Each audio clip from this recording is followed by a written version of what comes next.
औज़ुबिल्लाहिमिनश्शैतानिर्रजीम बिस्मिल्लाहिर्रहमानिर्रहीम। आपका मेज़बान आरिफ जहांगीरी एक दफ़ा फिर प्रोग्राम कम्युनिटी टॉक के साथ नाजरीन हाजिर है। नाजरीन, आज हमने जो है अपने प्रोग्राम में जो है वो एक ज़बरदस्त दोस्त को, जो कि मुस्लिम कम्युनिटी के बहुत अच्छे दोस्त हैं और जनाब काफ़ी काम करते हैं, लॉबिंग करते हैं हमारे लिए, कंजर्वेटिव पार्टी के अंदर हमारा पैगाम पहुँचाते हैं।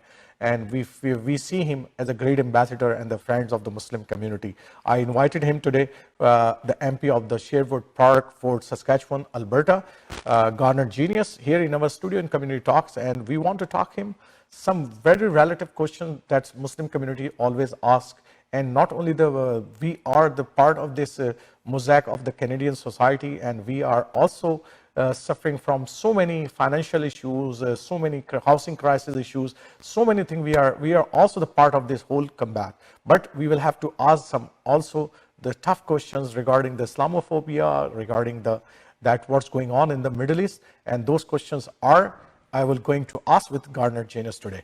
Let's meet with Garnett Genius, the MP from the Sherwood Park, Fort Saskatchewan. And thank you, Garnett Genius, to coming to Toronto 360. You are the great ambassador. You are the great friend with the Muslim community from last few years. I met you. I think I met you from last 4 years before.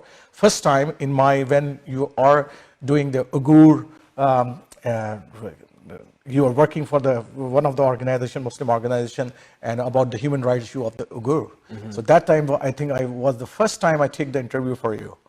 Well, thank you so much for having me. It's been a pleasure working with you and other members of the community on these and other important human rights issues. So thank you for the opportunity to speak again to your viewers today. So let's because Garnett, I know that the elections are not far, and everybody's seeing that the wave of the Conservative Party is going on, and they are marching toward the victory.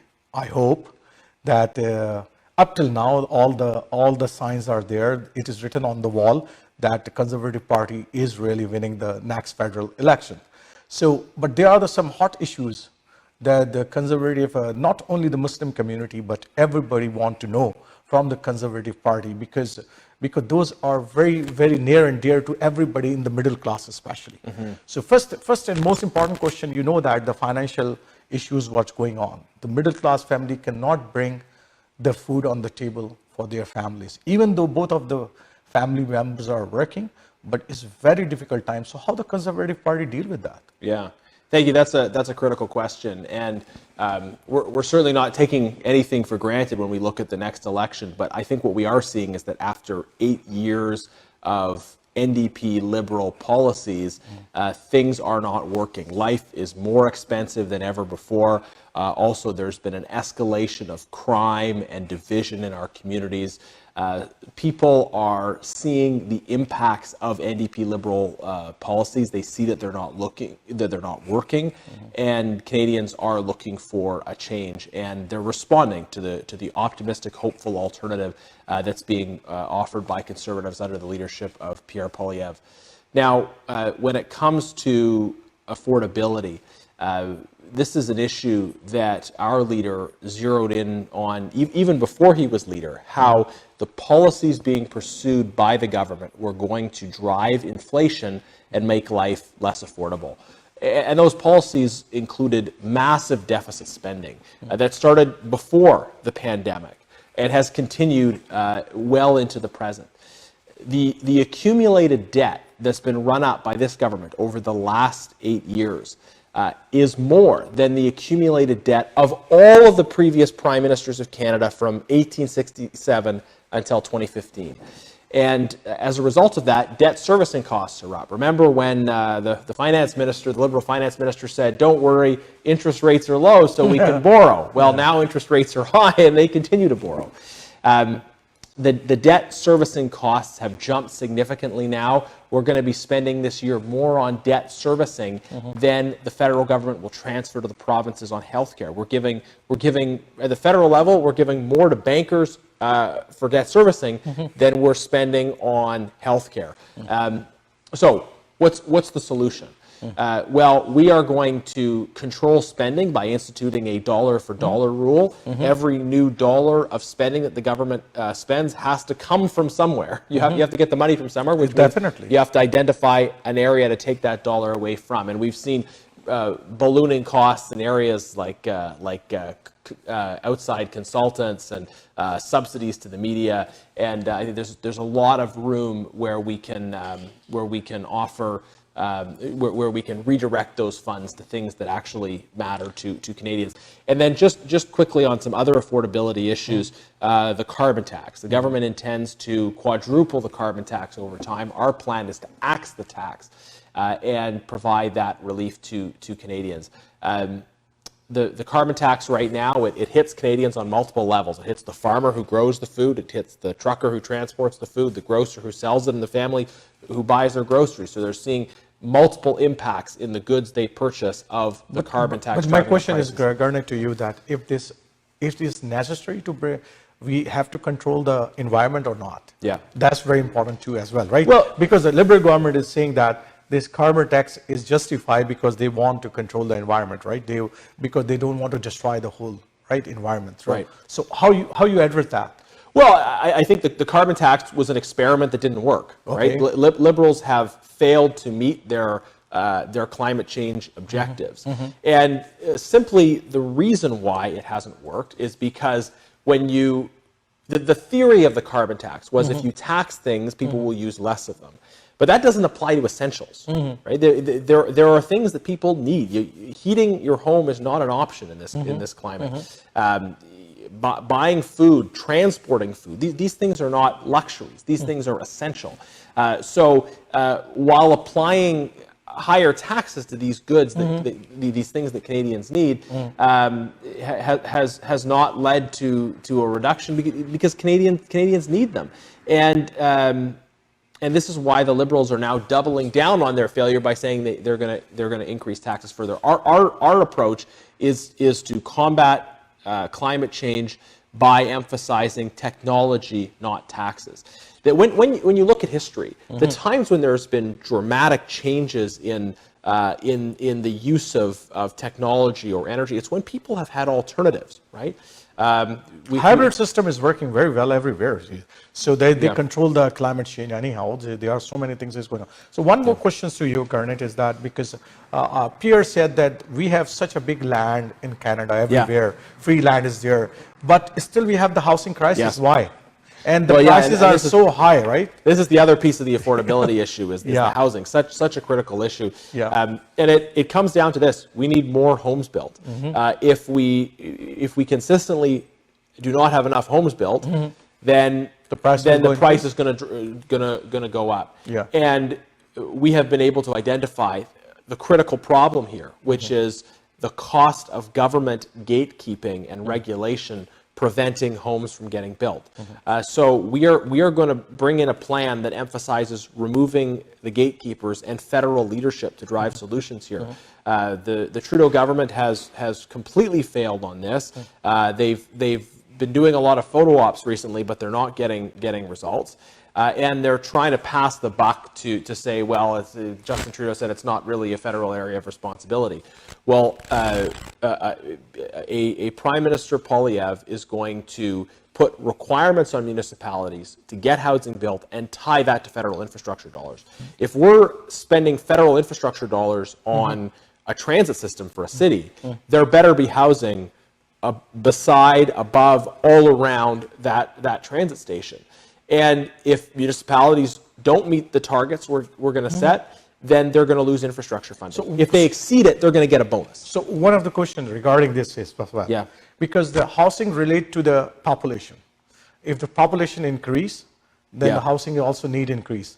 And do you think that the Liberals have a very irresponsible immigration policy? That's why this is going out of control? Or the students, there are a lot of students, because a lot of talks is going on, There are hundreds of students are coming every day in Ontario, especially. Yeah, I think when it comes to immigration, Yes. First of all, we need to build more homes. That's true. And you know, that's a clear point. And if we're constructing homes at the level of people coming, then we're going to be meeting that demand. If we have many people coming and we're not constructing homes, then clearly there's going to be a problem. So we need to address the home construction piece. On the immigration side, though I think we can see myriad failures in the liberal immigration policy, and you mentioned one of them, which is the issue of students.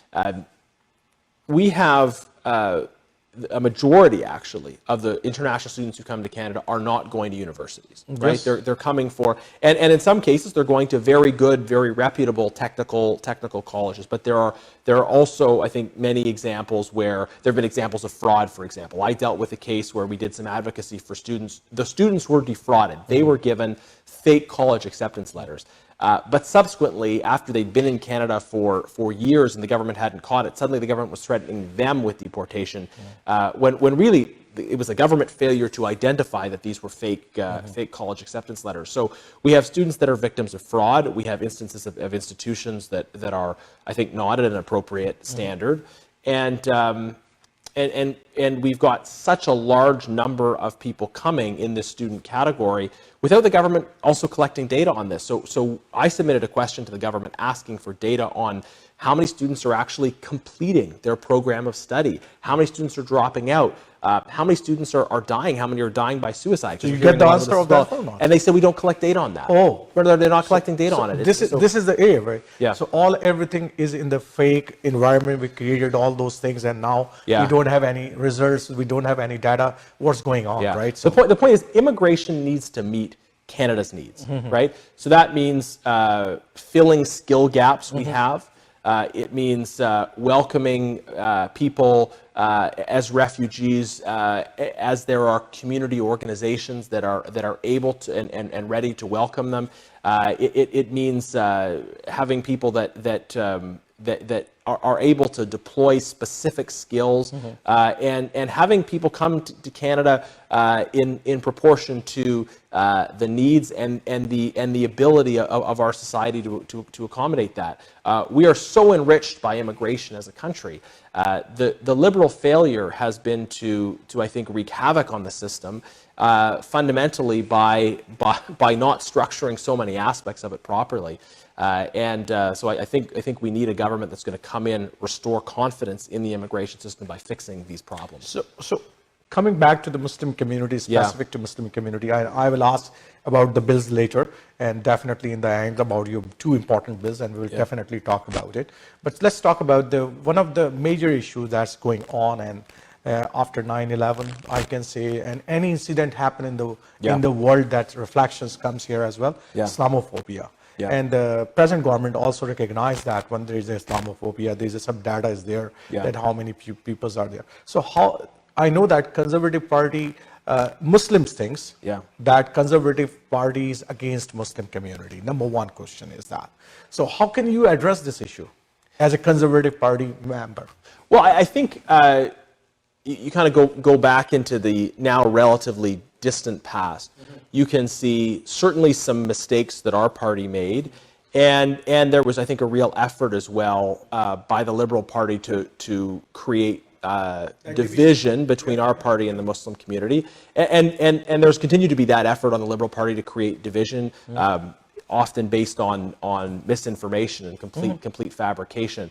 There is a great alignment on most issues between the Conservative Party and the Muslim community. The Liberals would like the Muslim community to feel like they only have one option. Yes. Because what we've seen with the Liberals is pushing some of those false messages about the Conservative Party, but then completely taking the community for granted and not responding to their needs and concerns. When it comes to Islamophobia, our party has been clear in condemning Islamophobia, and I would just say, look at the results, right? Look at the results. The NDP Liberal government should not be judged by their professed concern, but by the results that they've produced. Is there less division in Canada?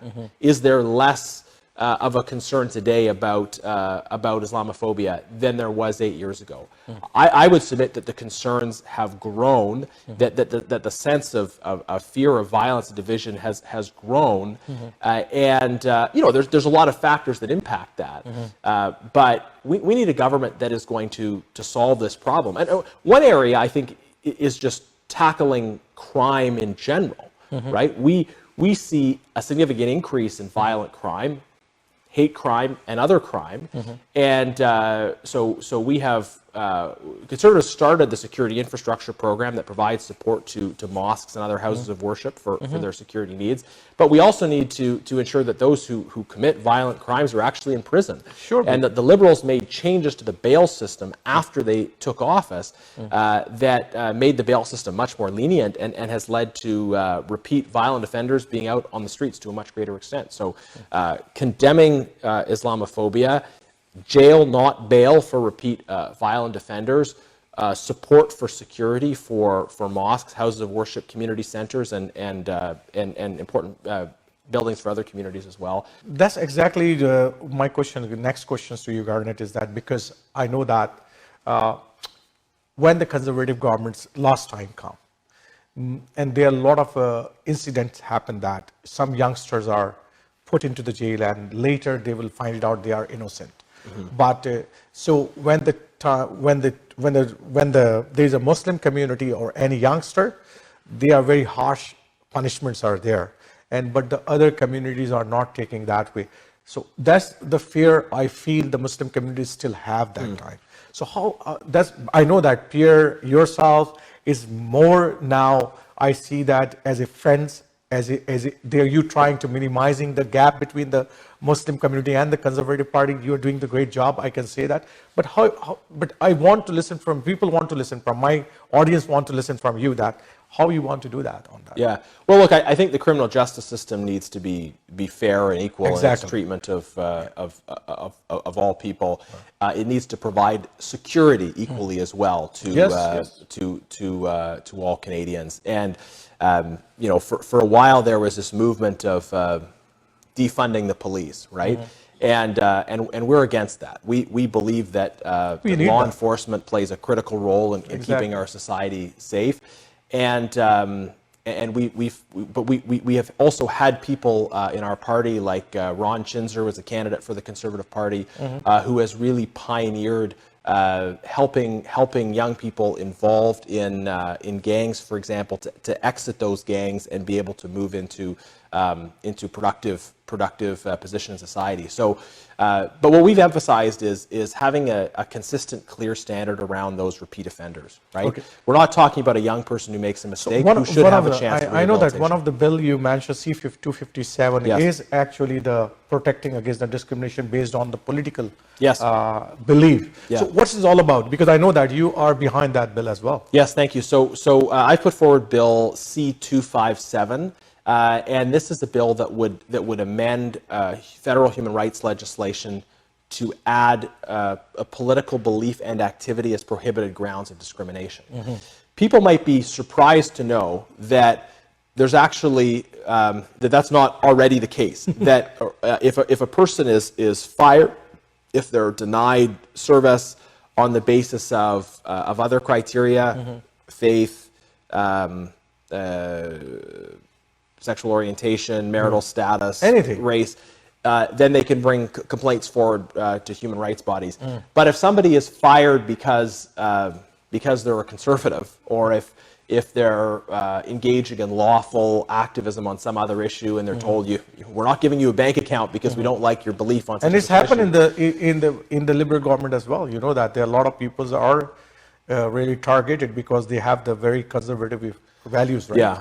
Yeah, and I make the point to people. This law goes all directions, right? So some people say, well, what groups are you trying to protect? And I say all of them, all of them, right? Including people who have political beliefs I don't agree with, because I think you have a stronger democracy when people are able to express their points of view.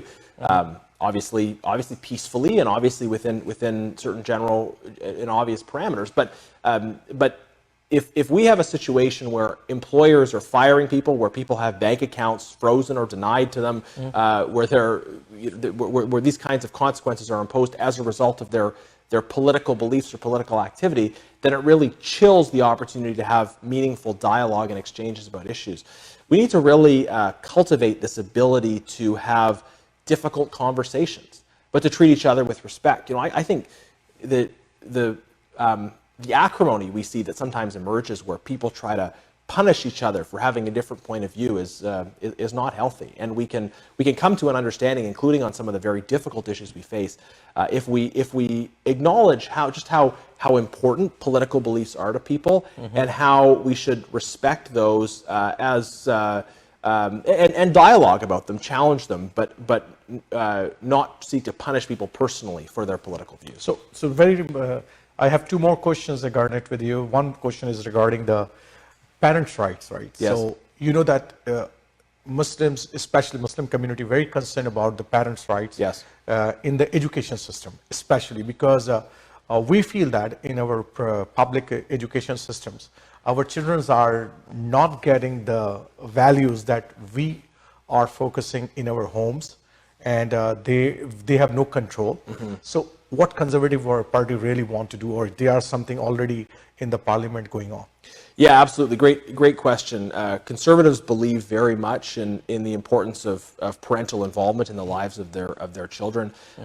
We believe that parents are the first educators of their children, and parents have the greatest commitment to the well-being of their children. There is a natural, God-given love that means that we can, in almost every case, I mean there are exceptions and we have to account for those exceptions, but in almost every case, parents are going to have the best of intentions and be seized with the well-being of their kids. So I think we need to be trusting parents, right? And I'm in Toronto, particularly this weekend, highlighting a bill that I think is very important for protecting children from exposure to sexual images, protecting the ability of parents to really protect kids from these kinds of exposure. So this is Bill S210. Bill S210 would require meaningful age verification for those accessing sexual content online. Right now, the data suggests that the average age for young boys starting to see sexual material online is at 11. And it's very difficult for parents to control this. Parents can put protections on home devices, but with kids walking around with different devices, cell phones, iPads everywhere, maybe one kid has an image on his phone that he shows to someone else. And so often the pornography that is out there now, it involves violence, degrading treatment, and this really wires the brains and the expectation of youngsters, and it's leading to an increase in actually kids offending against kids. So we're seeing sexual abuse, maybe older, younger, or the same age, kids on kids, and this is a really disturbing trend. Fundamentally, showing young kids sexual images is a form of child abuse.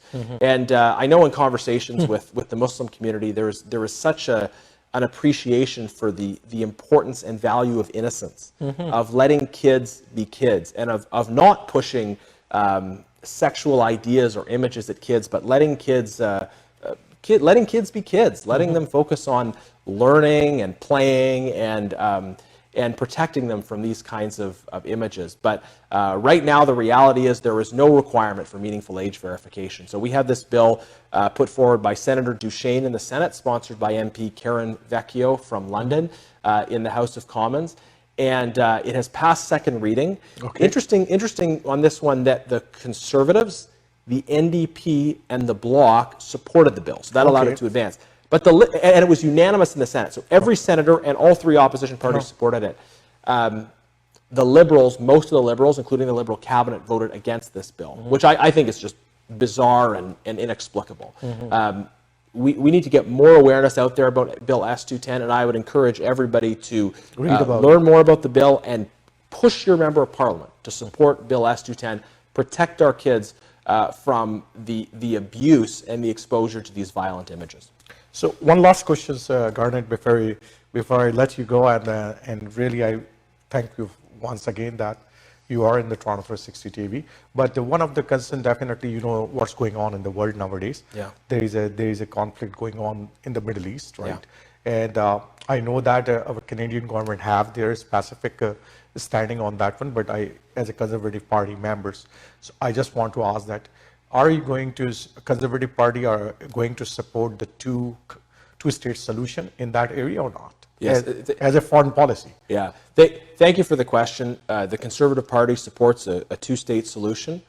We want to see democratic Palestinian state alongside a democratic Jewish state, collaborating, working together with agreements on access to holy sites, on economic cooperation, and I mean, obviously, very challenging, very tragic circumstances we're seeing right now.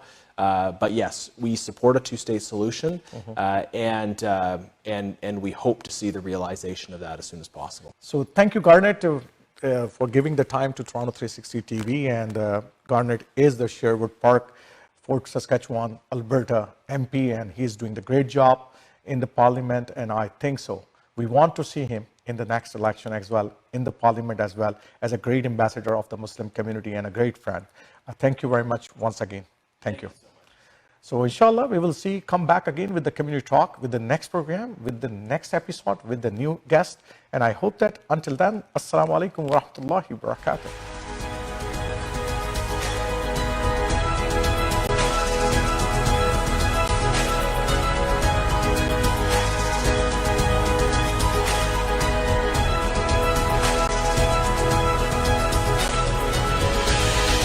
Accountants like us. Because at Dean &